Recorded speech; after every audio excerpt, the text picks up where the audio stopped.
Okay, चलिए शुरू करें। गुड इवनिंग, कैसे हैं सब? ऐसा गुड बोलने में रोज आपको मतलब डाउट होता है क्या? ऑनलाइन गाइस क्विकली कंफर्म करेंगे, आवाज screen everything is fine. Aarush, Kanchan, Shubhankar, Deepansh.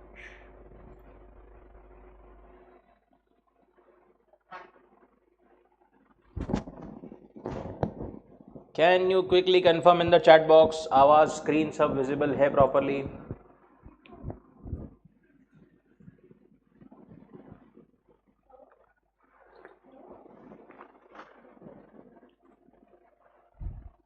Okay, perfect. चलो, Indian contract act unit number 8, क्या पढ़ रहे थे उसमें अपन? Duties of bailee, rights of bailor, rights of bailee अपन ने देखा था। सॉरी, ड्यूटीज ऑफ बेलर देखा था, राइट्स वगैरह देखना बाकी था। ड्यूटीज ऑफ बेली अपन देख रहे थे। ड्यूटीज ऑफ बेली में पहला अपन ने क्या देखा था? ड्यूटी क्या है बेली की? Take reasonable care, take proper care of the goods. दूसरा, not to make inconsistent use. तीसरा, not to mix the goods. Bailee की क्या रिस्पॉन्सिबिलिटी है कि उसने गुड्स जो मिले हैं वो मिक्स नहीं करने चाहिए अपने गुड्स से। For example, A was the bailor, B was the bailee. दोनों का काय का बिजनेस था? चेयर का। ए ने अपनी चेयर्स बी को दी सुधारने के लिए, ठीक है। अब बी के पास में एक कॉन्ट्रैक्ट आया बाहर से, उसको चाहिए थी 200 चेयर्स। बी के पास में 100 चेयर्स ही थी। बी ने ए को पूछा कि क्या मैं तेरी चेयर्स मिला करके यहां पर इसको 200 चेयर कॉन्ट्रैक्ट पे दे दूं थोड़े दिन के लिए? ए ने बोला ठीक है, और यहां पर दोनों गुड्स मिक्स करके यहां पर उसने दे दिया। यहां पर with the consent of baler mixing हुई है गुड्स की, दैट इज कंप्लीटली फाइन। यहां पर जो है जैसा इसका रेंट वगैरह आएगा वो आपस में जैसा उनका इंटरेस्ट था वैसा वो सेग्रीगेट कर लेंगे। When bailee mixes with the consent of the bailor, both the parties shall have the interest in the proportion of their respective shares. दूसरा, विदाउट द कंसेंट, अगर बेलर के कंसेंट के बिना बेली ने क्या किया? मिक्स कर लिया गुड्स को, उसमें क्या होगा? If the goods can be separated. अब उसमें भी दो केस देखो, बेलर के कंसेंट के साथ में किया तो ठीक है, बेलर के कंसेंट के बिना अगर मिक्स कर लिया बेली ने, तो उसमें दो केसेस, एक गुड सेपरेट किए जा सकते हैं अलग अलग वापस से, दूसरा नहीं किए जा सकते। पहला वाला है गुड सेपरेट किए जा सकते हैं। वहां पर जो सेपरेट करने का खर्चा आएगा 200 चेयर्स को अलग अलग करने का, इसकी ए की ए, बी की ए, ऐसा करने के लिए हो सकता है एक आदमी की जरूरत पड़े, उसको खर्चा जो लगेगा वो कौन बियर करेगा? बेली। प्लस चेयर निकालने करने में कुछ अगर डैमेज हो जाता है, डिस्ट्रक्शन हो जाता है, तो उसके लिए भी कौन रिस्पॉन्सिबल रहेगा? बेली, क्योंकि उसने विदाउट कंसेंट मिक्स किया था। Property remains with the parties respectively. Obviously ownership तो रिस्पेक्टिव पार्टीज की ही रहेगी, but the bailee is bound to bear expenses of separation और division and any damage arising from the mixture. तीसरा, without the consent of the bailor, bailee ने mix कर लिया and it is impossible to separate. A ने B को flower दिया था, flower मतलब आटा, राइट? वो आटा दिया था काय के लिए? फिल्टर करने के लिए, छानने के लिए। बी ने ये ए का आटा जो था वो एकदम अच्छी क्वालिटी का 500 रुपए किलो वाला आटा था, ठीक है। बी ने उसको 100 रुपए वाले किलो आटे के साथ में मिक्स कर लिया। जब ए आया उससे वापस मांगने के लिए, बोले ये लो, ये बहुत सारा आटा है, ले जाओ इसमें से जितना भी तुम्हारा है। बोले ऐसा नहीं, मेरे को मेरा वाला ही चाहिए अच्छी क्वालिटी का। अब तो वो अलग अलग नहीं हो सकता, कैसे करेंगे? मेरे को बोले तू ये मेरे आटे का जितना था उसका डैमेजेस तेको देना पड़ेगा।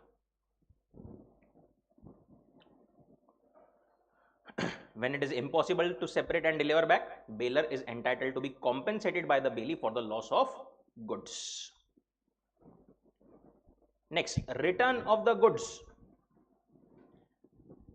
It is the duty of bailee to return or deliver according to the bailor's direction without demand as soon as the time for which they were bailed has expired or the purpose accomplished. जैसे ही काम पूरा हो जाए, या फिर 2 दिन के लिए दे दे फॉर एग्जाम्पल, तो 2 दिन जैसे ही पूरे हो जाए। अगर रिपेयर करने के लिए दी थी तो जैसे ही रिपेयर पूरा हो जाए वैसे ही ड्यूटी है बेली की कि वो वापस गुड्स को रिटर्न कर दे टू द बेलर।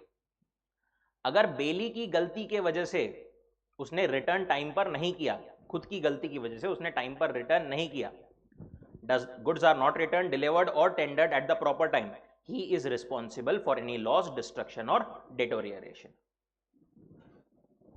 ए ने बी को 2 दिन के लिए यूज करने के लिए अपनी गाड़ी दी थी, बी ने 2 दिन बाद रिटर्न नहीं किया। अब यहां पर बी इसके ये 2 दिन के बाद में अगर यहां पर कोई भी कारण से अगर लॉस होता है, डिस्ट्रक्शन होता है टू द गुड्स, उसके लिए बी रिस्पॉन्सिबल रहेगा। फॉर एग्जाम्पल यहां पर फ्लड्स वगैरह आ गए, उसमें गाड़ी डिस्ट्रॉय हो गई, उसके लिए बी रिस्पॉन्सिबल रहेगा क्योंकि उसने एट द टाइम रिक्वायर्ड वापस नहीं किए थे।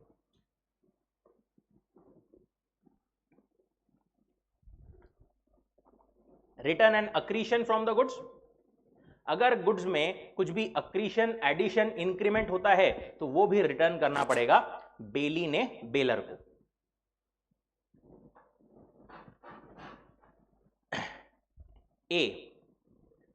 ए का नेबर था बी, ए के पास में 2 डॉग्स थे, इसको जाना था ऑस्ट्रेलिया ट्रिप पर। इसने अपने डॉग्स बी के पास में रख के से चला गया, 1 महीने में वो डॉग्स 2 के 3 हो गए। अब ये जो यहां पर एडिशनल जो पपी है वो कौन रखेगा? बी बोला मैं रखूंगा, तूने तो मेरे को 2 ही डॉग्स देके गए थे। ऐसा नहीं, दैट एक्स्ट्रा पिल्लू, that puppy also needs to be returned.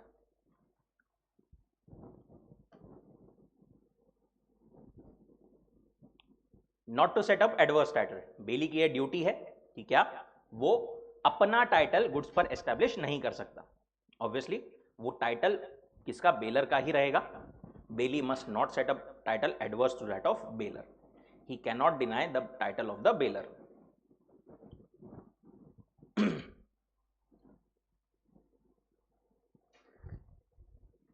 Duties देखी अपन ने बेलर की, ड्यूटीज देखी बेली की। अभी rights, certain rights of bailor. Bailor के क्या राइट्स है? सबसे पहला right to terminate the bailment, bailor जब चाहे contract of bailment is voidable at the option of bailor if bailee does any act inconsistent with the conditions. देखो पहला तो ये केस है कि अगर इनकंसिस्टेंट यूज किया बेली ने तो बेलर कभी भी उसको टर्मिनेट कर सकता है, वॉइडेबल रह सकता है, वॉइडेबल रहेगा वो कॉन्ट्रैक्ट, राइट। टर्मिनेशन पे और आगे डिटेल में अपने को दिया हुआ है। दूसरा right to demand back the goods, इसके अलावा बेलर जब चाहे तब वो गुड्स वापस मांग सकता है, specially in case of gratuitous bailment, right. Bailor can demand back the goods at any time before the expiry of the time period fix. भले ही 10 दिन के लिए दिया था ग्रेचुटियस बेलमेंट, बट वो 2 दिन में भी वापस मांग सकता है। बट यहां पर कंडीशन क्या रहेगी? बेनिफिट अगर उसको जो मिला है बेली को वो more than the loss that he suffered, तो वो बेलर ने भर करके देना पड़ेगा। Right to file a suit against wrongdoer, इसको भी अपने को आगे एक्सप्लेन किया हुआ है। Right to sue the bailee, right to sue the bailee for enforcing all the liabilities and duties of him. जो भी बेली की ड्यूटीज है वो उसने फुलफिल नहीं किया तो बेलर के पास में राइट है कि वो स्यू कर सकता है किसको? बेली को। And lastly right to compensation, if any damage is caused to the goods bailed because of the unauthorized use mixing, the baler has the right to compensation। कुछ भी unauthorized use या फिर विदाउट कंसेंट मिक्सिंग, इसकी वजह से अगर कुछ loss हुआ है गुड्स को तो वो भी बेली ने बेलर को भर करके देना पड़ेगा। बेलर रिकवर कर सकता है, ये उसका राइट है। देन राइट्स ऑफ बेली, बेली के राइट्स क्या है? देखो ये अपन ने देखा ना, ड्यूटीज दोनों की और दोनों के राइट्स। तो जो दोनों की ड्यूटीज है वो ही ऑपोजिट होकर के काइंड ऑफ क्या बन जाती है? राइट्स बन जाते हैं दूसरे के लिए। एक की ड्यूटी दूसरे का राइट, तो मोटा मोटी पॉइंट्स जो है वो सिमिलर रहेंगे। राइट ऑफ द बेली क्या है? बेली के rights, right to deliver the goods to any one of the joint bailors. A B C तीनों का जॉइंट ओनरशिप था, इन्होंने मिलकर के बेलमेंट पर डी को दिया था, तो डी जो है काम पूरा होने के बाद में तीनों में से किसी को भी गुड्स वापस डिलीवर कर सकता है, unless contract to the contrary. Specifically अगर बोला था कि सी को ही डिलीवर करना तो फिर ठीक है, अदरवाइज किसी को भी डिलीवर कर सकता है। Right to indemnity, bailee is entitled to be indemnified for any loss by the reason that bailor was not entitled to make the bailment और receive back the goods. Bailor ने, जैसा अपन ने एग्जांपल दिया था, baler ने दिया बेली को गाड़ी यूज करने के लिए, बाद में पता चला कि वो गाड़ी इसकी बेलर की एक ही थी ही नहीं, सी आया, सी ने बी पर केस कर दिया। यहां पर जो भी इसको लॉस हुआ वो कौन भर के देगा? बेलर भर करके देगा। If the bailor has no title, bailee in good faith delivers them back to the according to the directions, bailee shall not be responsible to the owner. देखो ये क्या बोलते हैं, ए ने बी को कुछ गुड्स डिलीवर किया, इसके पास में इसका टाइटल नहीं था, इसकी ओनरशिप नहीं थी, सी के गुड्स थे वो। ए ने बी को डिलीवर किया, बी ने वापस से वो ए को दे दिया, ए से लिया था। तो यहां पर बी को पता था क्या कि ओरिजिनल गुड्स सी के है? बोले नहीं, उसको पता नहीं था। उसने गुड फेथ में जैसा काम होना चाहिए वैसा किया। अब यहां पर सी उससे आकर के बोले कि तूने उसको कैसे वापस दिया गुड्स, ये तो मेरे थे, अब तू मेरे को वो गुड्स ला करके दे। ऐसा सी क्लेम कर सकता है क्या? नहीं कर सकता। Bailee will not be responsible to the original owner if he has acted in good faith.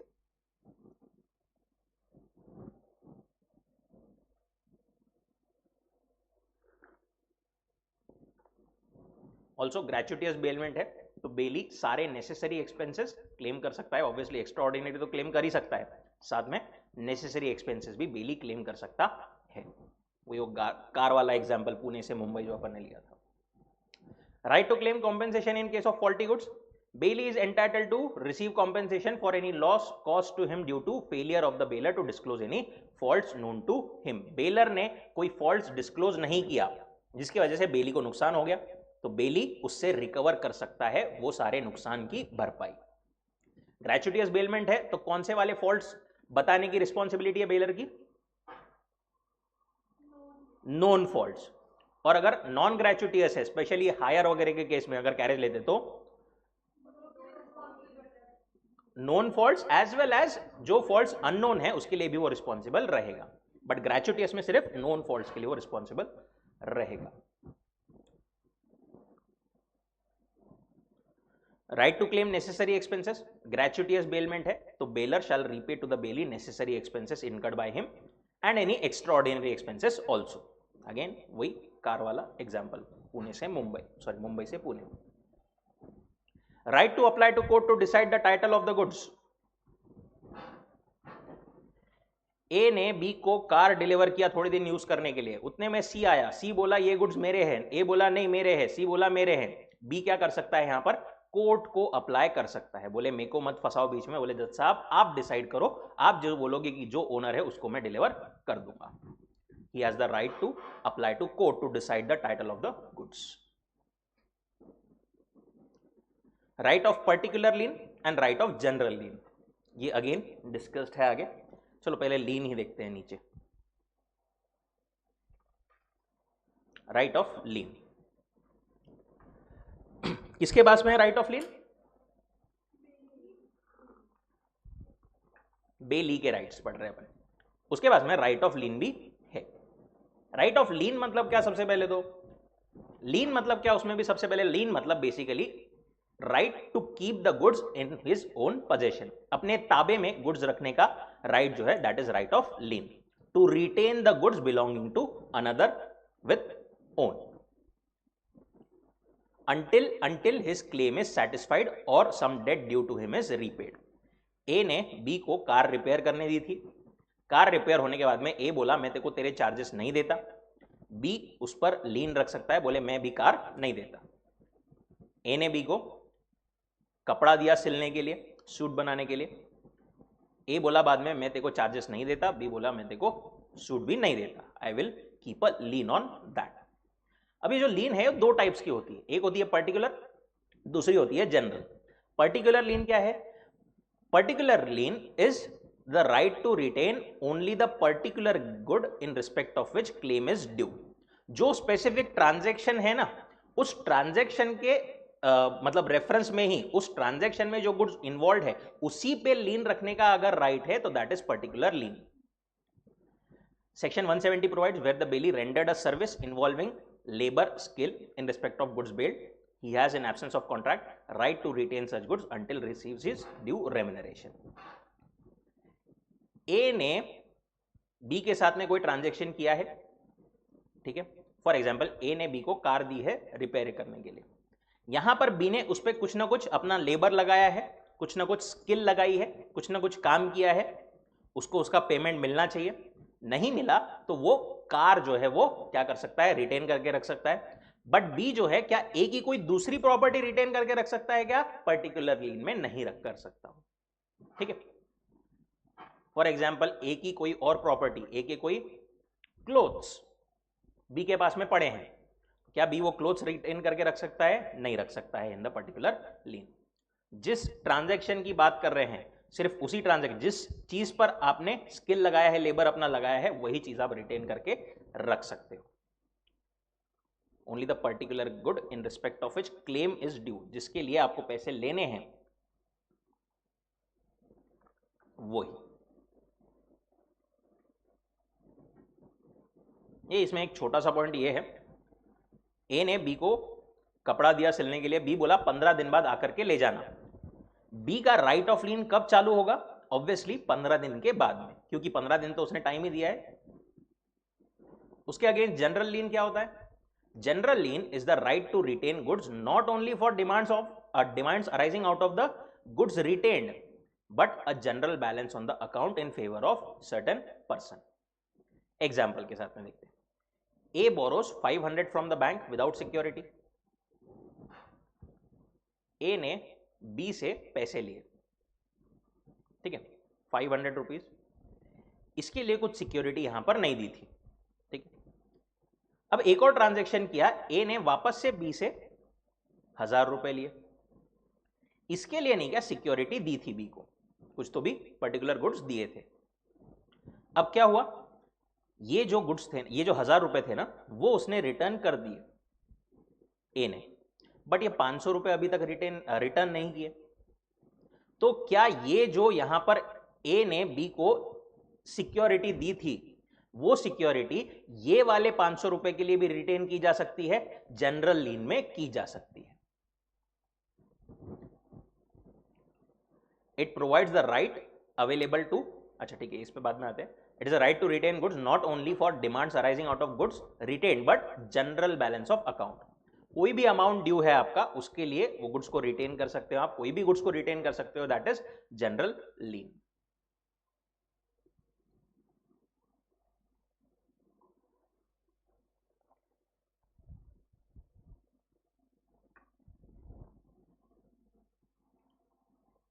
अब यहां पर वो क्या बोलते हैं, goods can not be sold, only can be retained for the dues. Lien में आप गुड्स को सेल नहीं कर सकते ऑब्वियसली, यहां पर ए ने बी को पेमेंट नहीं किया तो भी बी उसको सेल नहीं कर सकता, सिर्फ गुड्स को रिटेन करके रख सकता है। अब ये जो जनरल लीन है, ये हर कोई नहीं रख सकता। लॉ ने सिर्फ 5 लोगों को राइट दिया है कि 5 लोग ही वो जनरल लीन रख सकते हैं। कौन कौन? Bankers, factors, wharfingers, policy brokers and attorneys of law. Bankers अपने को पता है, बैंक वाले। वॉरफिंगर्स क्या होते हैं? बेसिकली कहीं भी शिप आती है ना, तो वहां पर वो पोर्ट पर आती है, पोर्ट पर डायरेक्टली सामान उतरकर एक स्ट्रक्चर बना हुआ होता है जहां पर प्राइमरीली गुड्स डिपॉजिट होते हैं, उसको बोलते हैं वॉर्फ, और उसका जो कीपर होता है उसको बोलते हैं वॉरफिंगर। वो रख सकता है जनरल लीन। पॉलिसी ब्रोकर्स, जो अपनी पॉलिसी के ब्रोकर्स होते हैं, नॉर्मली इंश्योरेंस पॉलिसी वगैरह, उनको भी ये राइट दिया गया है जनरल लीन का। Attorneys of law, attorneys of law मतलब ऐसा समझो गवर्नमेंट के लॉयर्स, जो गवर्नमेंट के बिहाफ पर एनफोर्स वगैरह करते हैं वो। एंड फैक्टर्स मतलब कौन? फैक्टर्स मतलब देखो, फॉर एग्जांपल ए बी, ए ने बी से कुछ गुड्स खरीदे थे, ठीक है, बी ने ए को बिल दिया होगा, ए ने बी से कुछ गुड्स खरीदे थे तो बी ने ए को बिल दिया होगा, राइट। अब normally there is a credit period, say for example 15 दिन, 20 दिन, राइट, जिसके बाद में ए जो है पेमेंट करेगा। अब यहां पर नहीं, क्या कुछ कुछ लोग फैक्टर की सर्विसेज प्रोवाइड करते हैं। फैक्टर क्या करते हैं, वो बी के पास में आते हैं, बोले आपने बिल दिया है ना ए को, एक काम करो, हम आपको वो पेमेंट दे देते हैं, जो भी पेमेंट है हम आपको अभी हाथों हाथ दे देते, और उससे रिकवरी हम लोग ही कर लेंगे, राइट। इसमें बी को क्या फायदा हुआ? बी को इमीडिएटली पेमेंट मिल गया। फैक्टर्स को क्या फायदा हुआ? फैक्टर्स जनरली ऐसा जो पेमेंट करते हैं ना यहां पर, वो कुछ तो भी डिस्काउंट पर करते हैं, मतलब पूरा 100% नहीं करते, 1% वगैरह काट करके वो पेमेंट करते हैं। बट बी को भी वो पुराता है क्योंकि उसको इमीडिएट पेमेंट मिल जाता है, वर्किंग कैपिटल वगैरह की ज्यादा रिक्वायरमेंट नहीं रहती, इसीलिए वो लोग ऐसा चलता है। दिस इज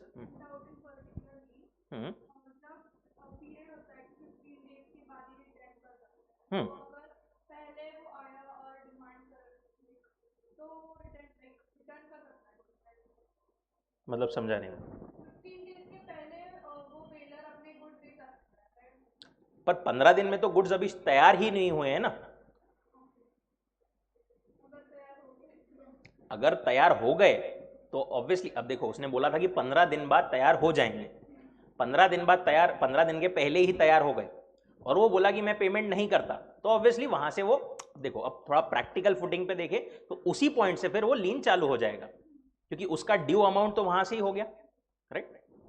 एकदम अगर अपन कॉन्ट्रैक्ट में स्पेसिफिक जाए तो वहां पर जो बेली है, जो टेलर है, वो बोल सकता है नहीं नहीं, भले ही पहले तैयार हो गया, आप 15 दिन के बाद में ही आना, मैंने तो 15 दिन का टाइम दिया था, राइट। बट प्रैक्टिकल फुटिंग पे पहले से ही उसका चालू हो जाएगा। Difference between bailee's general and particular lien. General lien and particular lien में क्या डिफरेंस है? पहले तो अलग अलग सेक्शन है दोनों के, बहुत बड़ा डिफरेंस, सेक्शन 171, सेक्शन 170। दूसरा, general lien is against the general balance of account, कोई भी अमाउंट के लिए गुड्स को रिटेन किया जा सकता है। पर्टिकुलर लीन में for non payment of specific goods, मतलब स्पेसिफिक गुड्स के अगेंस्ट कुछ तो भी पेमेंट नहीं हुआ है, उसके लिए रिटेन किया जाता है इन particular lean. Particular lien is automatic, मतलब यहां पर आपको अलग से कोई तो भी अग्रीमेंट करने की जरूरत नहीं है, आप बाय डिफॉल्ट पर्टिकुलर लीन रख सकते हो। बट जनरल लीन रखने के लिए नहीं, क्या आपको स्पेसिफिकली पहले कॉन्ट्रैक्ट करना पड़ता है कि भाई अगर तुमने पेमेंट नहीं किया तो there would be a right of general lien available, तभी वो लगाया जा सकता है।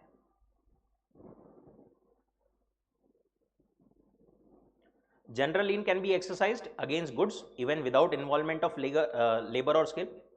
पर्टिकुलर में अपन ने देखा था कि जिस गुड्स पर काम हुआ है, जिस पर एक्चुअली काम हुआ है, उसी गुड्स को रिटेन कर सकते हैं। बट जनरल लीन में without even applying those labour और स्किल दूसरे गुड्स को भी रिटेन किया जा सकता है। एंड लास्टली, जनरल लीन सबके लिए अवेलेबल नहीं है, सिर्फ 5 लोग, banker, factor, wharfinger, policy broker and एक और कौन था? Banker, factor, wharfinger, policy broker and attorneys of law. But यहां पर bailee, finder of goods, pledgee, unpaid seller, basically normally कोई भी वो पर्टिकुलर लीन रख सकता है।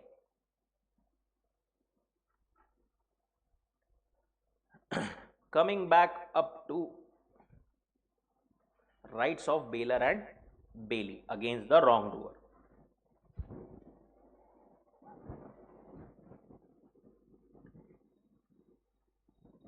ए ने बी को कार रिपेयर करने के लिए दी, बी का एम्प्लॉय था एक सी, ठीक है, वो क्या किया, कार लेकर के भाग गया। भाग गया इन द सेंस कार लेकर के घुमा रहा है पूरे शहर में, शाइन मार रहा, मेरी कार है, मेरी कार है, राइट। अब यहां पर बी उस पर काम नहीं कर पा रहा, बरोबर, सी कुछ तो भी गलत काम कर रहा है, he is doing something wrong. अब इसको स्यू करने का वैसे हक, देखो कोई भी गुड्स के रिलेवेंस में अगर कुछ भी गलत कोई काम करता है, मेरे गुड्स को कोई लेकर चले जाता है, तो उसको स्यू करने का हक किसको रहेगा? ओनर को, राइट, ए को रहेगा। बट यहां पर वो क्या बोलते हैं, ये राइट बी के पास में, बेली के पास में भी रहेगा अगर वो उस चीज पर, उसकी ड्यूटी थी काम करने की एंड वो किसी पर्सन की वजह से उस पर काम नहीं कर पा रहा, यहां पर बी भी स्यू कर सकता है। ए चाहे तो ए भी कर सकता है, बट बी चाहे तो बी भी कर सकता है स्यू। और फिर सी से जो भी कंपेंसेशन आएगा, वो कंपेंसेशन ये दोनों आपस में डिवाइड कर लेंगे, जैसा भी उनका रिस्पेक्टिव इंटरेस्ट रहेगा। If a third person wrongfully deprives Bailey of the use or possession or does any injury, Bailey is entitled to use such remedies as the owner might have used. And either the bailer or the bailee may bring a suit against third person. And apportionment of relief or compensation, whatever is obtained by compensation as between the bailer and bailee be dealt with according to their respective interests. Termination of bailment, bailment कब खत्म हो जाएगी या कब terminate हो जाएगी? सबसे पहला on the expiry of stipulated period, 10 दिन के लिए थी, 10 दिन के बाद में बेलमेंट ऑटोमेटिकली खत्म, राइट। दूसरा ऑन फुलफिलमेंट ऑफ पर्पस, आपने कार दी थी रिपेयर करने के लिए, जैसे ही वो काम हो गया रिपेयर का वैसे ही bailment should terminate. For specific goods a bailment shall terminate on the fulfilment of that purpose. तीसरा और कब टर्मिनेट हो सकता है? By notice. अगर बेली ने कुछ तो भी इनकंसिस्टेंट काम किया with regards to the terms of bailment, तो bailor can always terminate by giving a notice to the bailee. Contract क्या रहेगा यहां पर? वॉइडेबल रहेगा at the option of baler, right. Baler ने दिया था बेली को गुड्स, बेली ने कुछ तो भी इनकंसिस्टेंट किया। Second, gratuitous bailment can be terminated at any time. Gratuitous bailment आपने 10 दिन के लिए बोला था, पहले भी टर्मिनेट कर सकते हो, बट बेनिफिट अगर जो है लॉस ज्यादा हो रहा है उसको कंपेयर टू बेनिफिट, तो वो एक्स्ट्रा लॉस भर करके देना पड़ेगा।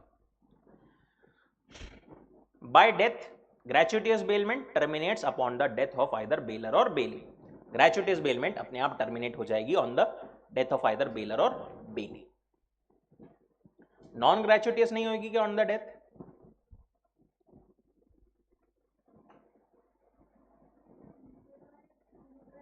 अब थोड़ा बहुत तो कॉन्ट्रैक्ट टू कॉन्ट्रैक्ट, बेसिकली ए ने हायर पे दिया बी को, उसके पीछे से ए की डेथ हो गई। अब बी ने जो कॉन्ट्रैक्टेड पीरियड है ऑब्वियसली उतना यूज करके फिर वो लीगल हायर्स को डिलीवर कर सकता है। Destruction on the subject matter, जो सब्जेक्ट मैटर है गुड्स, जो गुड्स का बेलमेंट हुआ है वो ही अगर डिस्ट्रॉय हो गए तो भी बेलमेंट इज टर्मिनेटेड। एक्स ने वाई को साइकिल दी ऑन हायर, बट साइकिल दोनों की गलती नहीं थी, बट साइकिल अपने आप ही कुछ कारण से डिस्ट्रॉय हो गई, बेलमेंट एंड्स।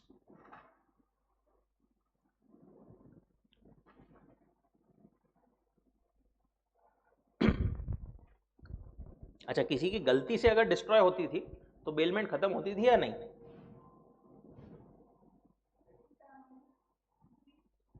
देखो, गुड्स डिस्ट्रॉय हो गए तो बेलमेंट तो खत्म होना ही है, राइट, बट वो डैमेजेस के लिए लायबल वैसा रहता था depending on that case. Finder of lost goods, ये अपन ने और कहां पढ़ा था? क्वाजी कॉन्ट्रैक्ट में। आधी प्रोविजन तो वही है, person who finds the goods which do not belong to him is called the finder. क्या है ड्यूटी फाइंडर की? To find the true owner and surrender the goods to him. अब देखो, ए के गुड्स बी को मिले, बी ने वो गुड्स संभाल करके रखे, ए को ढूंढने के लिए खर्चा वगैरह किया, राइट। ए मिल गया। अब ए मिलने के बाद में क्या बोल रहा है कि तूने संभाल करके रखा, मेरे को ढूंढा, इसके लिए जो तेरे को खर्चा लगा वो मैं तेरे को नहीं दूंगा। तो उस केस में बी क्या कर सकता है?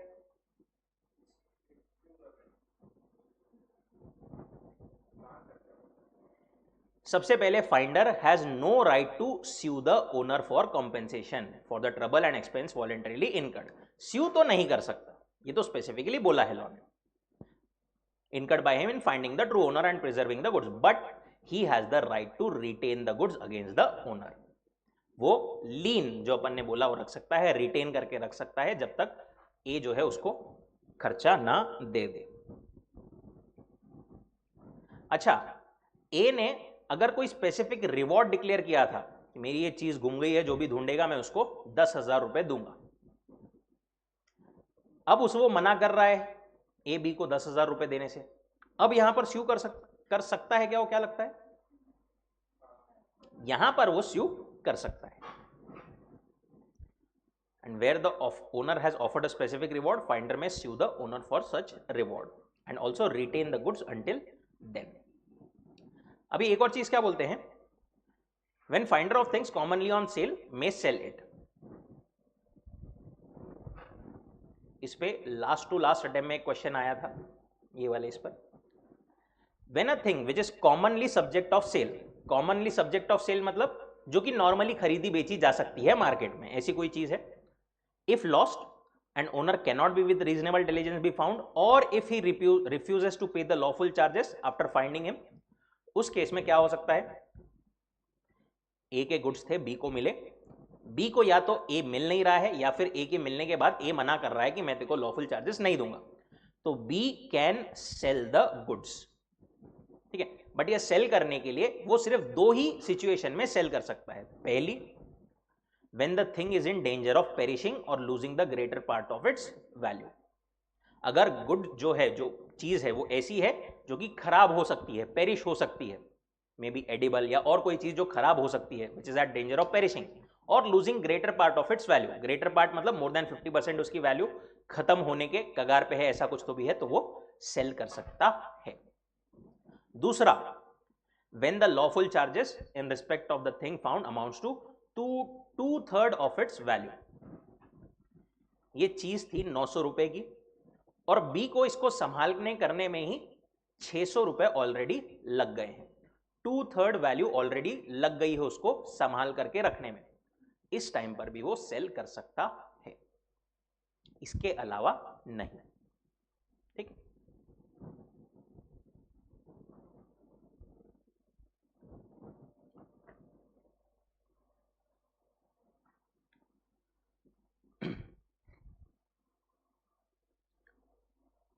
Here we complete bailment.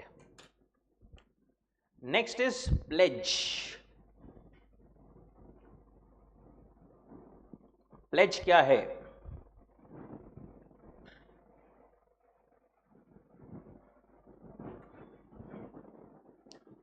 Pledge का मतलब क्या है? क्या बताया आपको? मॉर्टगेज। ओके, सिंपल शब्दों में गिरवी रखना कोई भी चीज, मॉर्टगेज जो आपने बोला वही, right, that is a pledge. A ने बी से पैसे लिया, उसके अगेंस्ट कुछ तो भी एज अ सिक्योरिटी कुछ गुड्स रख दिया, for example jewellery for 20,000, right. A is said to have done a pledge with B. यहां पर ए जो है, he is called a pledger, या फिर ज्यादातर अपन इसको इसमें बोलते हैं पॉनर। और जिसके पास में रखे गए हैं उसको क्या बोलते हैं अपन? प्लेजी, या फिर ज्यादातर अपन बोलते हैं पॉनी। क्या बोलते हैं? पॉनी, पॉनी, हाँ पावनी नहीं, पॉनी। अब ये क्या बोलते हैं, ये जो प्लेज है ना, वो भी एक तरह का बेलमेंट ही है। एक पर्सन ने दूसरे पर्सन को गुड्स डिलीवर किए हैं, but it is just for that specific purpose कि भाई एज अ सिक्योरिटी में रख रहा हूं। बेलमेंट का एक टाइप बोल सकते हैं अपन प्लेज। बेलमेंट में पर्पस कुछ भी हो सकता है, बट प्लेज में सिर्फ एक ही पर्पस रह सकता है, क्या? As a security against some debt और अमाउंट।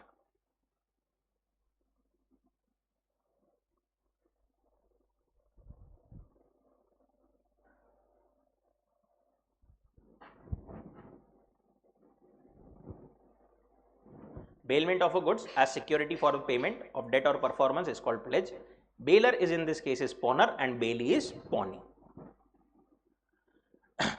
अब ये क्या बोल रहे हैं, क्योंकि एक बेलमेंट ही है एक्चुअली, तो बेलमेंट के तो सारे रूल्स एप्लीकेबल होते ही हैं, सारे एसेंशियल एलिमेंट्स होने ही चाहिए, प्लस इसके अलावा ये 4 एसेंशियल एलिमेंट्स भी होने जरूरी है। सबसे पहला, there shall be bailment for security against payment और परफॉर्मेंस ऑफ द प्रॉमिस। कुछ तो भी डेट है, कोई तो भी प्रॉमिस है कि मैं कुछ पेमेंट करूंगा, राइट, कुछ तो भी बेसिकली डेट है जिसके अगेंस्ट आपने एज अ सिक्योरिटी रखी है। दूसरा, subject matter should be goods. Again ये ऊपर भी था कि सिर्फ और सिर्फ गुड्स को ही आप प्लेज कर सकते हो। Goods pledged shall be in existence. Goods जो है वो एग्जिस्टेंस में रहना चाहिए, ऐसे नहीं फ्यूचर गुड्स जो अपन ने सेल ऑफ गुड्स एक्ट में देखेंगे अभी, फ्यूचर गुड्स वो नहीं होने चाहिए। There shall be delivery of the goods from pledger to pledgee. Obviously pledger to pledgee goods का क्या होना जरूरी है? डिलीवरी होना जरूरी है।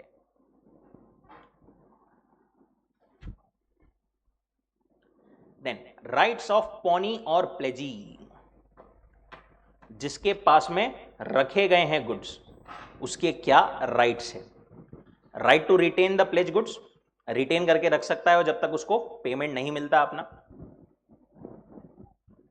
ए ने बी से उधार लिया 10,000 और उसके अगेंस्ट गुड्स रखा बी के पास में, तो बी इन गुड्स को अपने पास में रख सकता है, राइट। सिर्फ ये 10,000 के लिए रख सकता है क्या वो?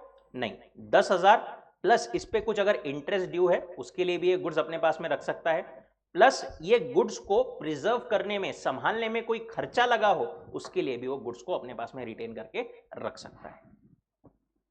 पॉनी में retain not only for the debt but interest of the debt and all necessary expenses incurred for preservation of the goods pledged.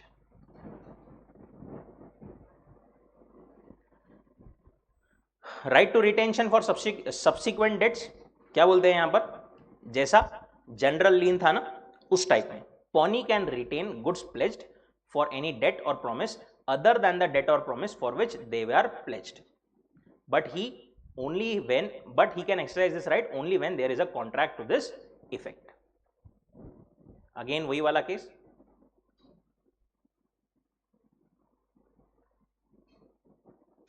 ए ने बी से पैसे लिए थे 10,000, उसको गुड्स दिए थे, अब ये 10,000 उसने रीपे कर दिए, दूसरा एक और ट्रांजैक्शन में उसने 20,000 रुपए लिए, तो क्या ये वाले 20,000 के अगेंस्ट ये वाले गुड्स रिटेन किए जा सकते हैं? किए जा सकते हैं, बट स्पेसिफिक अग्रीमेंट होना जरूरी है वहां पर। तीसरा, pawnee's right to extraordinary expenses incurred, क्या बोलते हैं वो, pawnee is entitled to receive from the pawnor extraordinary expenses incurred by him for preservation of the goods pledged। Goods को संभाल करके रखने के लिए पॉनी को कुछ एक्स्ट्राऑर्डिनरी खर्चे लगे होंगे, कुछ प्रिजर्व करने के लिए, प्रोटेक्ट करने के लिए खर्चे लगे होंगे, वो भी वो पॉनर से रिकवर कर सकता है।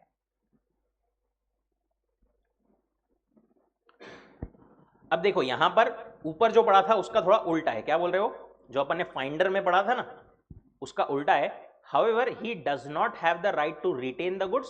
He can sue the pawners for such expenses. यहां पर वो पॉनर को स्यू कर सकता है ये वाले एक्सपेंसेस के लिए, ये वाले एक्सपेंसेस के लिए वो रिटेन करके अपने पास में गुड्स को नहीं रख सकता।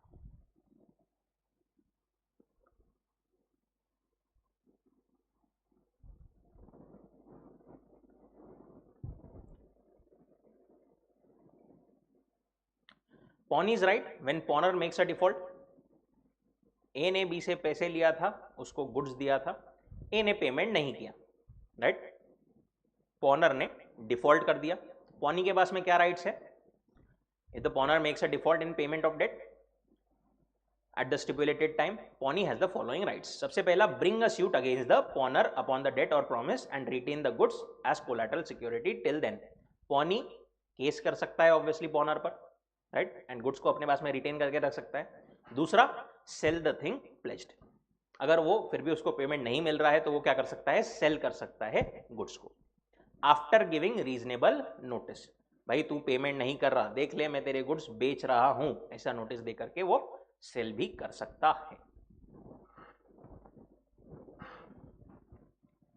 अच्छा, अमाउंट ड्यू था 20,000, बी ने गुड्स सेल कर दिया और बी को 15,000 ही मिले, तो बचे 5,000, डूब गए क्या बी के, still a would be liable for this 5,000। अच्छा, बी ने सेल करके 30,000 रुपए मिल गए अगर बी को, तो अपने पास में रख सकता है क्या एक्स्ट्रा 10,000,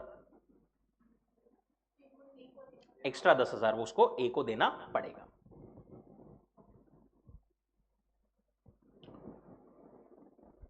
ये वो ये वाला पैराग्राफ बोलता है।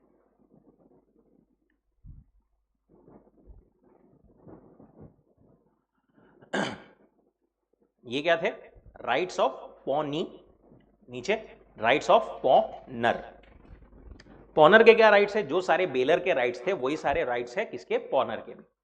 उसके अलावा एक और स्पेसिफिक राइट है, राइट ऑफ रिडेम्पशन। पॉनर ने टाइम पर पेमेंट नहीं किया, राइट, बट टाइम के बाद में अब बी के पास में राइट है, वो सेल कर सकता है। बी के सेल करने के पहले ए ने पहले डिफॉल्ट कर दिया, बट बाद में भी वो रिकवर, रिडीम कर सकता है गुड्स को बाय मेकिंग द पेमेंट। अगर बी ने अभी तक सेल नहीं किया है तो बी के सेल करने के पहले वो रिडीम करवा सकता है, छुड़वा सकता है गुड्स को from B by making the payment. Pawnor makes a default at the stipulated time, he may redeem the goods at subsequent time also before the actual sale by the pawnee।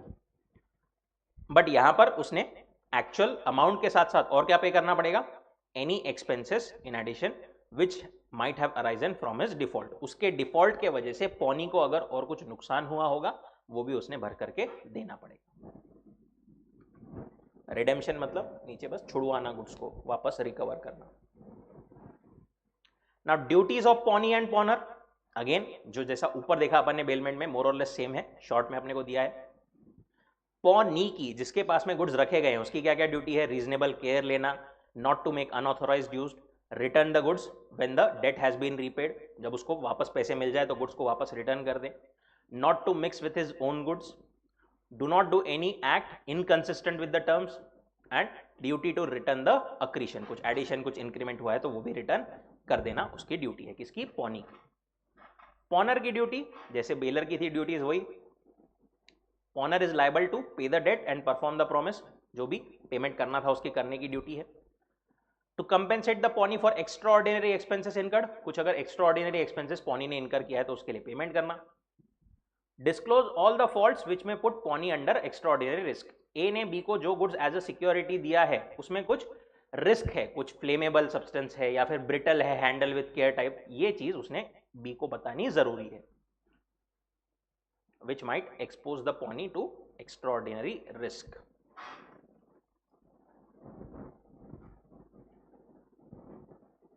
अगर पॉनर के पास में, पॉनर ने pledge किया था B को, but actually वो goods ए के थे ही नहीं, उसके थे ही नहीं, उसके टाइटल में, मतलब उसका टाइटल था ही नहीं उन गुड्स पर, इसके वजह से बी को कुछ नुकसान हो गया, ओरिजिनल ओनर ने आकर के बी पर केस वेस कर दिया, तो ये जो बी को नुकसान हुआ वो भी पॉनर ने भर करके देना पड़ेगा। If the loss occurs due to defect in pawner's title, pawner must indemnify the pawnee. And if the pawnee sells the good on the default, A ने डिफॉल्ट कर दिया, पेमेंट नहीं किया, और बी ने सेल कर दिया और कुछ डेफिसिट बचता है, तो pawnor must still pay the deficit. Last is pledge by the non owners. देखो नॉर्मली क्या है, कोई गुड्स को प्लेज कौन कर सकता है? जिसके वो गुड्स है, right? Owner can pledge the goods ordinarily. Owner or any person authorized by him can pledge the goods. But law ने नहीं किया, अपने को कुछ exceptions दिए हैं यहाँ पर, जहाँ पर for the benefit of transaction and innocent party को basically नुकसान ना उठाना पड़े, इसलिए थर्ड पार्टी नॉन ओनर्स ने भी ये वाले किए हुए प्लेज को वैलिड माना जाता है ये गिवन केसेस में। पहला, प्लेज बाय मर्केंटाइल एजेंट, कोई एक पर्सन का एजेंट है, ए का एजेंट है बी, बी के पास में गुड्स है विद द, मतलब बी के पास में गुड्स है, डॉक्यूमेंट टू टाइटल वगैरह कुछ तो भी है उसके पास में, विद द ऑथोरिटी ऑफ ए, ठीक है? बी ने ये गुड्स सी को प्लेज कर दिया, ये प्लेज कंप्लीटली वैलिड है, राइट? अच्छा, एक और केस, बी जो है एजेंट है, ए ने स्पेसिफिक ऑथोरिटी दिया नहीं था बी को कि तू प्लेज कर सकता है, नॉर्मली अथॉरिटी के हिसाब से उसके पास में गुड्स थे, ऐसे पूछ कर ही उसके पास में गुड्स थे, बट प्लेज करने की अथॉरिटी नहीं थी, फिर क्या प्लेज वैलिड रहेगा? वो बोलते हैं mercantile agent in the position of the goods और title with the consent of the owner can pledge while acting in the ordinary course. Ordinary course में तो ठीक है, such pledge shall be valid as if it were made with the authority of the owner of the goods, provided pawnee acted in good faith and no notice that pawner had no authority to pledge. Without authority भी इसने अगर pledge कर दिया ना तो वो भी valid रहेगा, subject to ये जो pawnee है उसको ये चीज पता नहीं थी, उसने good faith में goods को accept किया है as a pledge, okay? उसको ये चीज पता नहीं थी, तो ये pledge valid रहेगा।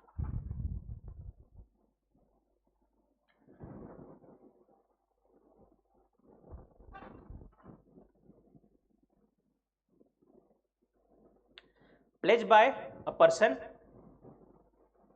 a person in possession under a voidable contract, किसी पर्सन के पास में पोजेशन है किसी चीज का under voidable contract, for example mister J K Jaikant Shikre, इन्होंने गुड्स क्या किए, मिस्टर ए से जबरदस्ती उनकी कार ले ली, ठीक है? कितने में? 10 लाख की कार थी, 1 लाख में कार ले ली। अब यहां पर कॉन्ट्रैक्ट क्या है? वॉइडेबल है। किसके ऑप्शन पर है? ए चाहे तो कैंसिल कर सकता है, ए के कैंसिल करने के पहले अगर जयकांत शिकरे ने ये गुड्स बी के साथ में प्लेज कर दिए तो ये प्लेज वैलिड रहेगा क्या? लॉ बोलता है ये प्लेज भी वैलिड रहेगा, सब्जेक्ट टू ये जो बी है उसने गुड फेथ में वो एक्सेप्ट किया है। When pawners has obtained possession under a contract voidable under section 19 or 19A, that is coercion, fraud, misrepresentation, undue influence, but the contract has not been rescinded, अभी तक cancel नहीं हुआ है, जिसके पास में ऑप्शन है कैंसिल करने का उससे, इस केस में pawnee acquires a good title provided he acts in good faith without the notice of pawnor's defect of title. C pledge where pawnor has only limited interest. देखो ये वाला पॉइंट समझो, ए ने बी को गुड्स जो है क्या किया, प्लेज पे दिया। ज्वेलरी फॉर एग्जांपल गिरवी रखी, ज्वेलरी की ओरिजिनल वैल्यू थी 1 लाख, बी ने इसको नहीं किया, कितने दिए 70,000, ठीक है। अब बी का इंटरेस्ट यहां पर कितना है ज्वेलरी में, बी ने कितने पैसे दिए हैं ए को 70,000, उसके लिए ट्रांजैक्शन की वैल्यू कितनी है 70,000, ठीक है। उसका इंटरेस्ट यहां पर ये ट्रांजैक्शन में अगर नहीं मिला तो उसका नुकसान कितना होगा 70,000 का। अब बी ने यही सेम ज्वेलरी नहीं क्या सी के साथ में प्लेज कर दी, कितने में 90,000 में, ठीक है। अब ए जो है वो सी से गुड्स रिकवर कर सकता है, कितना अमाउंट पे करके 70,000, राइट। जितने के लिए जो जिसने प्लेज किया उसका जितना इंटरेस्ट था ना, उसका जितना इंटरेस्ट था उस अमाउंट तक ही वो प्लेज वैलिड रहेगा।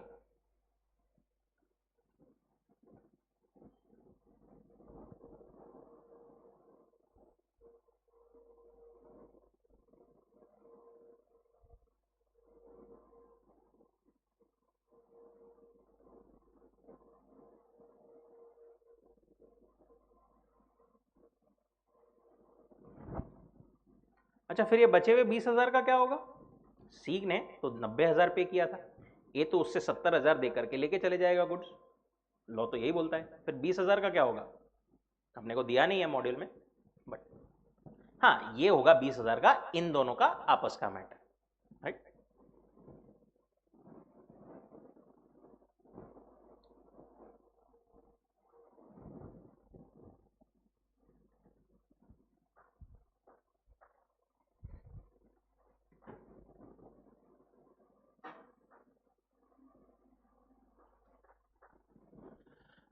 Pledge by co-owner in possession,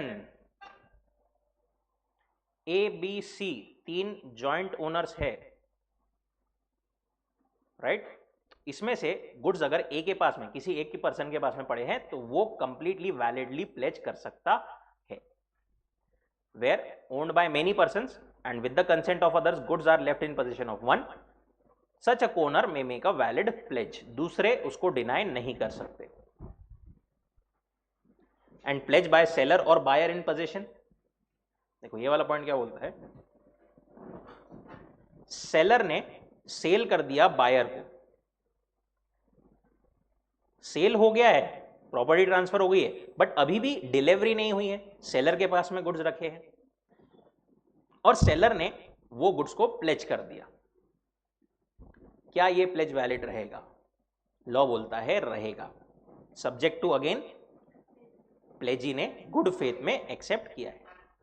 इसका ही दूसरा केस भी वैलिड रहेगा, अभी तक प्रॉपर्टी ट्रांसफर नहीं हुई, सेल अभी तक नहीं हुई, बट बायर के पास में पोजीशन आ गया है, थोड़े टाइम के लिए मे बी यूज करने के लिए, देखने के लिए उसके पास में पोजीशन आ गया है और बायर ने प्लेज कर दिया किसी को, ये प्लेज वैलिड रहेगा, बिल्कुल रहेगा, सब्जेक्ट टू पॉनी जो है वो गुड फेथ में एक्ट कर रहा है, उसको कुछ पता नहीं है ऐसी चीज का।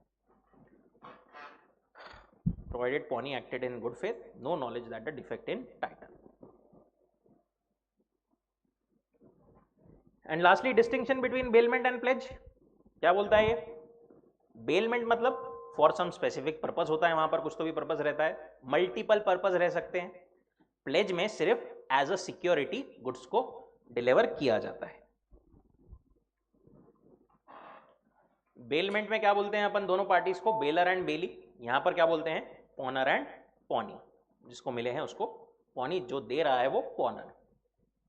पर्पस, बेलमेंट कोई भी पर्पस के लिए हो सकता है, रिपेयर के लिए, सेफ कस्टडी के लिए, gratuitous, non gratuitous. But pledge जो है it is for just for delivering goods as a security, सिर्फ एज अ सिक्योरिटी बोल करके ही वो रखा जाता है। बेलमेंट में कंसिडरेशन जरूरी रहता है क्या?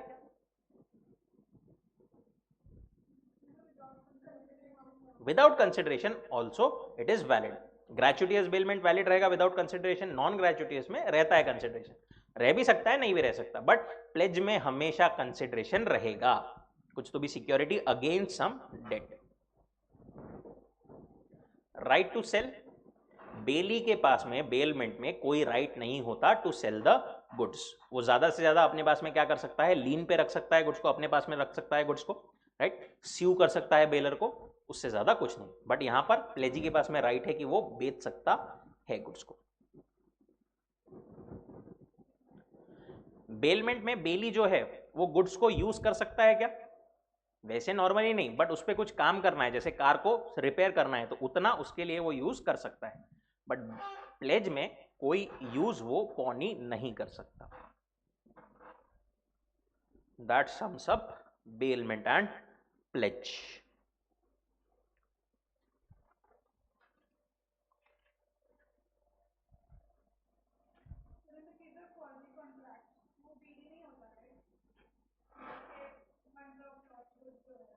वो बेली ही तो रहता है सेल कर, वही तो, इसीलिए तो उसकी स्पेसिफिक प्रोविजन दी है। नॉर्मली बेली को ये सब चीजें एप्लीकेबल है, सेल नहीं कर सकता, बट उसके लिए स्पेसिफिक दिया है कि वो सेल कर सकता है specifically in those two situation. कौन सी थी वो दो? पेरिशेबल है, 2/3 वैल्यू से, 2/3 या उससे ज्यादा अगर वैल्यू हो गई है तो फिर वो कर सकता है।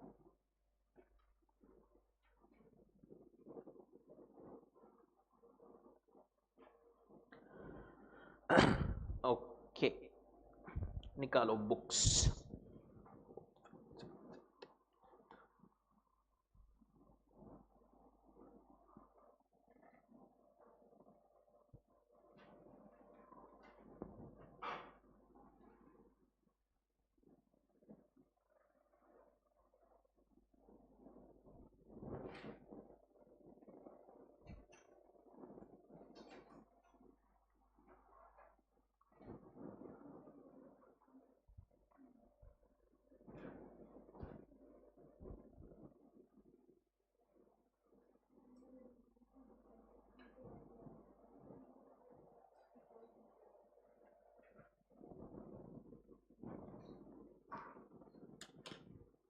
This is the question for 3 marks.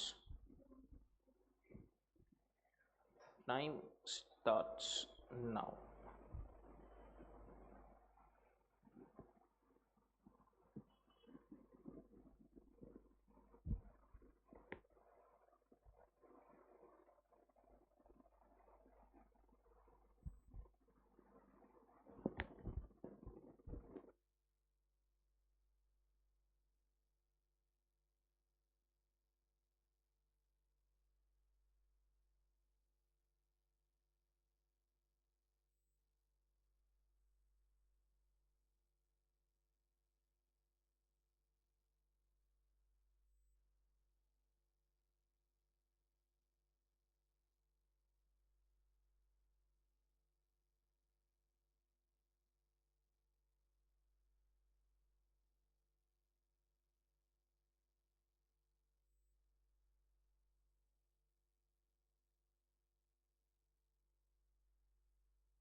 Stop.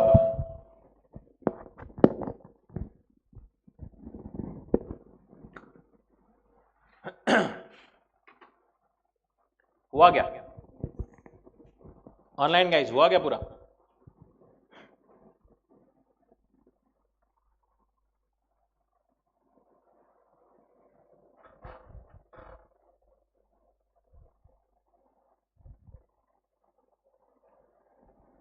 Okay सबसे पहले Mrs A delivered her old silver jewellery to mister Y. A ने वाई को, वाई कौन है? सुनार है, गोल्ड स्मिथ है, for the purpose of making a new silver bowl. Every evening वो क्या करती थी? Receive the unfinished good silver bowl. ये वाई जो है रोज उस पर काम करता था, जो बना हुआ आधा गुड है। ए क्या करती थी? To put it into a box kept at mister Y shop. Y के शॉप पर ही एक बॉक्स में वो रखती थी। She kept the key of that box with herself. One night silver bowl was stolen. Was there a contract of bailment? सबसे पहले ये कॉन्ट्रैक्ट ऑफ बेलमेंट था क्या? यस और नो? क्या बोलना है आपका, क्या बोलना है? यस आपका no. No no. whether the possession delivered constitute contract of bailment or not। यहां पर अगर अपन आंसर सीधा एक शब्द में देखें तो answer is no, this is not a bailment. क्यों नहीं है? कस्टडी दी गई है। रिमेंबर दैट एग्जाम्पल, वो कस्टडी अपने को दी है। अपन ने बैंक लॉकर में चाबी अपने पास में रहती है, भले ही बैंक के पास में, वैसा ही यहां पर भले ही गोल्ड स्मिथ के यहां पर है, बट चाबी किसके पास में है? मिसेस ए के पास में, राइट? एक्चुअली वहां पर बेलमेंट नहीं है। अब लिखने के लिए प्रोविजंस क्या क्या आएगी? Section 148 defines bailment as the delivery of the goods by one person to another. Again bailment का है, शुरुआत में एक इंट्रोडक्टरी आपने बेलमेंट का, upon a contract when the purpose is accomplished, return और otherwise disposed. According to section 149, delivery to the bailee may be made by doing something which has an effect of putting the goods in the possession of intended bailee or of any other person authorized. Thus delivery is necessary to constitute bailment। delivery कैसी भी हो सकती है, constructive भी हो सकती है, actual भी हो सकती है, बट डिलीवरी होना जरूरी है टू कंस्टिट्यूट अ बेलमेंट। ये अपना मेन पॉइंट है कि there can be said to be bailment only when there is actual और constructive delivery. Thus mere keeping of the box at Y shop when A herself took away the key cannot amount to delivery as per the meaning of the delivery। Therefore there is no contract of bailment as Mrs. A did not deliver the complete possession by keeping the keys with herself। यहां पर इन्होंने facts का अलग से नहीं दिया है, facts को कंक्लूजन में ही काइंड ऑफ इंक्लूड कर लिया है, आप अलग से भी लिख सकते हो।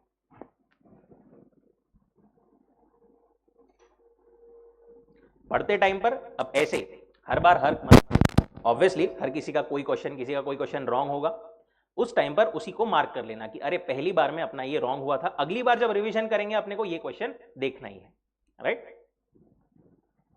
एक और चीज, अगर केस बेस्ड क्वेश्चन में नहीं क्या आप क्लियर नहीं हो, आपको श्योरिटी नहीं है कि कंक्लूजन क्या रहेगा इसका, यस और नो, तो उसमें ऐसा आप कर सकते हो, प्रोविजन लिख दीजिए, फैक्ट्स लिख दीजिए, कंक्लूजन मत लिखिए, क्योंकि कंक्लूजन अगर गलत हो गया तो ICI can straight away give you 0। भले ही आपकी प्रोविजन सही हो, भले ही आपके फैक्ट सही हो, आजकल वैसे स्टेप मार्किंग वो बोलते हैं सब है, बट काय को रिस्क लेने का, राइट? प्रोविजन वगैरह सब लिख देना, जो है कंक्लूजन आप छोड़ सकते हो। कौन से? हर एक क्वेश्चन में नहीं, ऐसा कुछ एक क्वेश्चन में अगर कोई डाउट है तो आप कर सकते हो, ठीक है? होमवर्क के लिए कल अपना क्लास नहीं है, इसके पूरे क्वेश्चंस ऑब्वियसली प्लस अपने क्वेश्चन बैंक, ज्यादा क्वेश्चन नहीं है ये वाले इसमें, राइट? बेलमेंट एंड प्लेज में इसके सारे क्वेश्चंस देखें।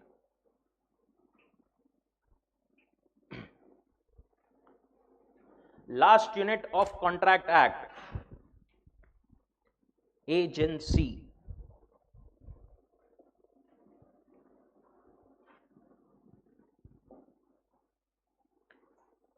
देखो शुरुआत में नहीं क्या एक इंसान खुद से ही अपना सब कुछ काम करता था, बट जैसे जैसे बिजनेसेस बढ़ते गए, कॉमर्स बढ़ता गया, एक आदमी ज्यादा काम करने लग गया, ज्यादा बिजनेस करने लग गया, उसको धीरे धीरे रियलाइज हुआ कि वो अकेला सब जगह पर सारे काम नहीं कर सकता, फॉर एग्जाम्पल मिस्टर ए की 4 जगह शॉप है, पुणे, मुंबई, दिल्ली, कोलकाता।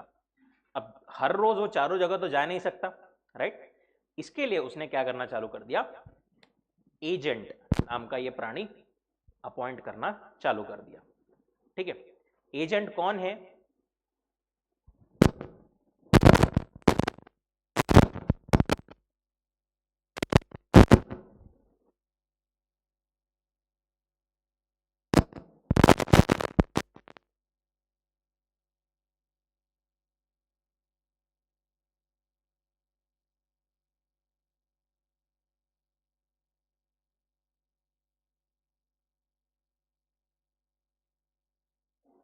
हेलो, एजेंट कौन है?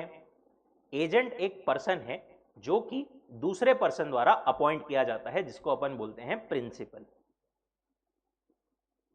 To do the things, to do the work, to do the business on behalf of principal.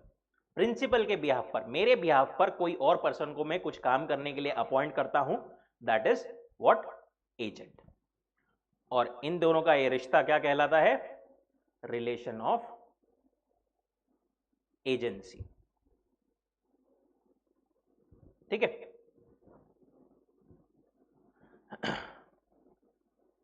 What is agency? Indian contract act वैसे does not define agency, but it defines agent and principal. Agent मतलब person employed to do any act for another और to represent another in dealing with the third person, right. Principal मतलब कौन? जो ऐसे agent को appoint करता है, that person is principal. अब एजेंसी है या नहीं, या रिलेशन जो है दोनों के बीच में वो एजेंसी का है या नहीं, ये डिटरमाइन करने के लिए दो मेन चीजें हमको देखनी जरूरी है। पहला, whether the person has capacity to bind the principal and make him answerable to the third party. Principal, agent, क्या इनका रिलेशन ऐसा है कि एजेंट ने कोई थर्ड पार्टी के साथ में कॉन्ट्रैक्ट किया, उसके लिए प्रिंसिपल को वो लायबल कर सकता है। दैट इज एक्चुअली वो चीज के लिए किया एजेंट ने, बट एक्चुअली लायबल प्रिंसिपल रहेगा। ऐसा अगर प्रिंसिपल एंड एजेंट का रिलेशन है जिसमें एजेंट एक ऐसा प्रिंसिपल एंड थर्ड पार्टी को, प्रिंसिपल को बाइंड कर सकता है अपने एक्ट्स के लिए, दैट वुड बी एजेंसी। दूसरी एक और टेस्ट क्या प्रूव होना जरूरी है?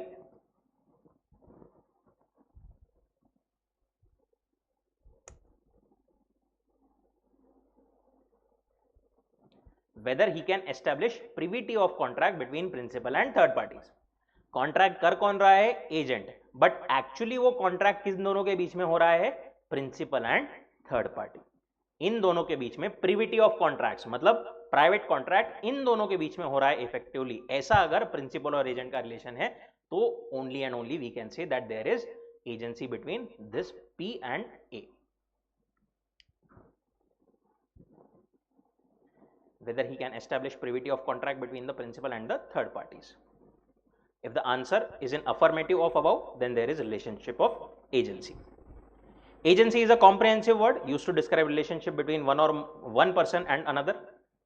Rule of agency नहीं क्या, it is based on this maxim, qui facet per alium facet per se, that is one who acts through an agent is acting himself. जो एक एजेंट के थ्रू काम कर रहा है, it is as good as वो खुद ही काम कर रहा है।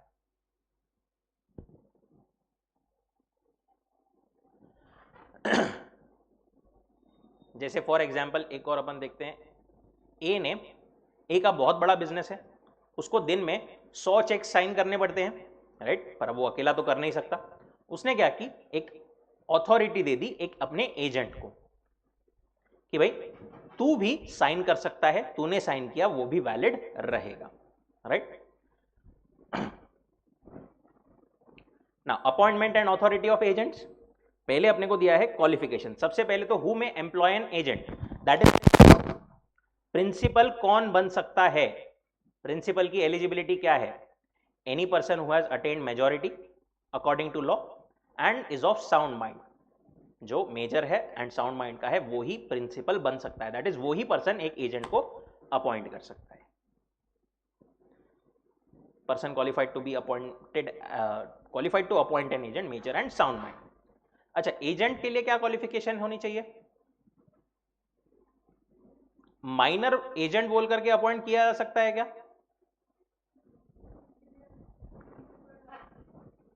माइनर या लुनाटिक, मतलब अनसाउंड माइंड वगैरह, माइनर वगैरह भी एजेंट बोल करके अपॉइंट किया जा सकता है, बट लॉ बोलता है बेटर है कि इनको ना करो। क्यों? क्योंकि प्रिंसिपल लायबल रहेगा इनके एक्ट्स के लिए, इन्होंने जो भी किया इनके लिए लायबल रहेगा, बट प्रिंसिपल इन पे कोई एक्शन नहीं ले पाएगा। फॉर एग्जाम्पल प्रिंसिपल ने माइनर को बोला कि ये मेरी प्रॉपर्टी है, ये 2 लाख में बेच दे, माइनर ने वो बेच दिया ए को 2000 में, यहां पर पी लायबल रहेगा ए को 2000 में ही बेचने के लिए, बट वो एम पर कुछ भी एक्शन नहीं ले पाएगा। ठीक है, any person may become an agent, even a minor or unsound mind, but as a rule of caution they should not be appointed as agent because he is not incompetent to contract, and in case of his misconduct or negligence principal shall not be able to proceed against him. Again, consideration necessary नहीं है agency का contract बनाने के लिए, right? Agency का contract without consideration भी बन सकता है। प्रिंसिपल ने एजेंट को अपॉइंट किया, एजेंट ने एक्सेप्ट कर लिया वो office, that is sufficient consideration. Now agency create कैसे हो सकती है? मेन 2 तरीकों से। Relationship of agency arises when one person called the agent has the authority to act on behalf of another, may be created in following 2 ways, simply expressly और impliedly. Express मतलब by express authority, words बोल करके, लिख करके, कुछ तो भी, spoken और रिटन, आपने स्पेसिफिकली अथॉरिटी दी है किसी पर्सन को अपने बिहाफ पर एक्ट करने के लिए, दैट इज एक्सप्रेस अथॉरिटी से आपने एजेंसी क्रिएट की है। जैसा अपन ने वो एग्जाम्पल देखा था। अब कहीं कहीं पर नहीं, क्या एक्सप्रेसली बोलना जरूरी होता ही है, रिटर्न होना भी जरूरी होता ही है कोई कोई केसेस में। जैसे अपन ने बोला, ए ने बोला बी को मेरे बिहाफ पर तू भी साइन कर दे, चलेगा मेरी बैंक में। अब बैंक वालों को भी तो ये प्रूफ देना पड़ेगा ए ने कि भाई मैंने एजेंट को अपॉइंट किया है, मैंने उसको पावर ऑफ अटर्नी दी है, राइट? तुम उसके भी सिग्नेचर एक्सेप्ट करो, ऐसा रिटर्न अथॉरिटी का प्रूफ बैंक को भी उसने देना पड़ेगा। That is what express authority. Generally ऐसा मतलब एजेंट को पावर दी जाती है, तो power of attorney is the document. ठीक है, पावर ऑफ अटर्नी क्या है? एक अग्रीमेंट होता है कि मैं सामने वाले को ये काम करने की अथॉरिटी दे रहा हूं, पावर दे रहा हूं। और दूसरा है implied authority, when it is inferred from the circumstances or the conduct of the parties। Expressly कुछ नहीं बोला है, but by the conduct of the parties वैसा हो रहा है, ऐसा दिख रहा है कि इन 2 पर्सन में एजेंसी का रिलेशन है, that is implied agency. For example, A की बिल्डिंग है, वहां पर बहुत सारे फ्लैट्स है, मिस्टर बी हर महीने रेंट हर लोगों से कलेक्ट करके ए को भेजता है। कोई इन दोनों में कॉन्ट्रैक्ट नहीं है स्पेसिफिकली, बट यहां पर इंप्लाइडली दोनों में एजेंसी का कॉन्ट्रैक्ट है। B is like an agent of A. एक और एग्जांपल, ए की शॉप है, कहां पर? पुणे में, वो रहता है मुंबई में। यहां पर उसने अपॉइंट करके रखा है बी को। अब इनमें कोई स्पेसिफिकली कॉन्ट्रैक्ट नहीं हुआ है एजेंसी का, बट क्या होता है, बी जो है यहां पर लोगों से माल खरीदता है, गुड्स खरीदता है, सी डी ई से। किसके नाम पर? ए के नाम पर। ए के लिए गुड्स खरीदना है, ए के लिए गुड्स खरीदना है। और इन लोगों को जो पेमेंट करता है, वो पेमेंट भी करता है from the funds received from A. This shows कि वहां पर एजेंसी है, भले ही उनका स्पेसिफिक एक्सप्रेस कॉन्ट्रैक्ट ना हो, but there is implied authority. अब इंप्लाइड में फर्दर केसेस है जो अपन कवर करेंगे कल। Thank you so much.